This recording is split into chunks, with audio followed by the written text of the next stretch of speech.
to teach you a delicious recipe for healthy cookies.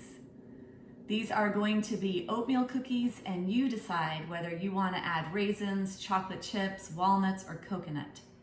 There's a raised awareness now on how important our food is and how necessary it is to treat our food as medicine. This recipe will allow you to make very delicious cookies that'll be just what the doctor ordered. I'm going to first mix my dry ingredients. There goes my oats and the oats that I had used in my food processor. Here is my 1/4 cup of gluten-free flour. My cinnamon, I'm using 1.5 teaspoons today. My baking powder and my salt.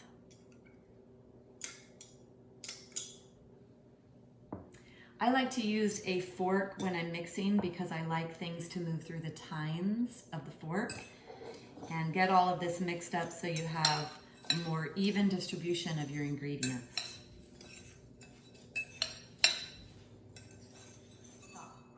Now I'll move on to my wet ingredients, and the first thing I'd like to work with is my almond butter to make sure that it becomes more pliable and easier to mix with my other ingredients. So just giving this a little stir, and then I'm going to add this into the bowl that I'm going to use for all of my wet ingredients. And then I'm going to mix that up with my maple syrup. You can also use honey as a sweetener or agave if you prefer. A little more sticky if you're using your honey. I like the taste of maple syrup.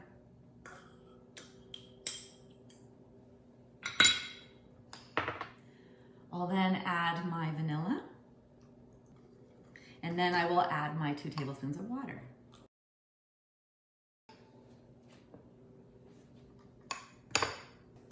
Last, I would like to add my flax egg. And I will have the list of ingredients, including the ingredients for the flax egg. And then last but not least, I'm going to add my coconut oil. Once you have your wet ingredients mixed up, now is the time to incorporate the two. So I pour the wet ingredients into the bowl of dry ingredients.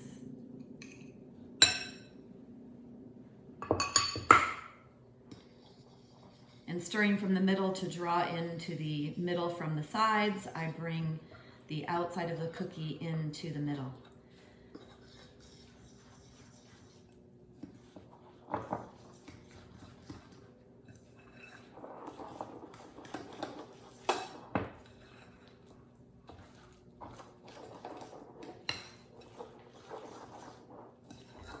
And today I have chose to add raisins.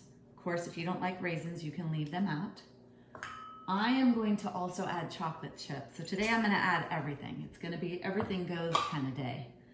I love walnuts, and I buy walnuts in half, and then when I'm putting them in, I break them into smaller chunks. So I have already taken these and broken a few into smaller chunks. There's that. And then I'm also going to add some coconut. My husband loves coconut, so that's going to be his little surprise when he bites into the cookie and notices that there's also some coconut in there, in addition to the coconut oil. I have prepared a pan here for myself. I cut some parchment paper to put that in there. And I am going to drop the cookies on the tray.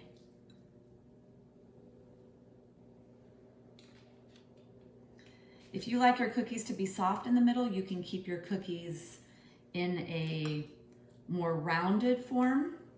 I like to be pretty rustic with my cooking and make it as easy as possible and as fast as possible, so I'm more likely to do it.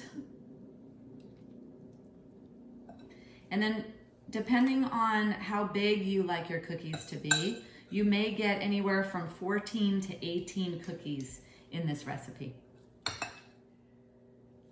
Now my cookies are ready to put in the oven. The oven has been preheating to 350. I will put these in and look at them after 14 minutes to see if they are done. Now it's time to take them out.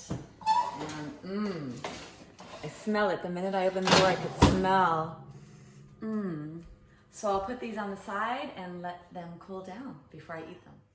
Now the moment of truth has arrived. Let's see how delicious. I'd like to show you the cookies.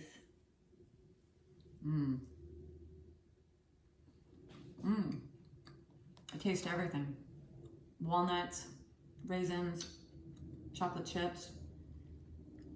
They're perfect, slightly chewy on the inside and a little crispy on the outside.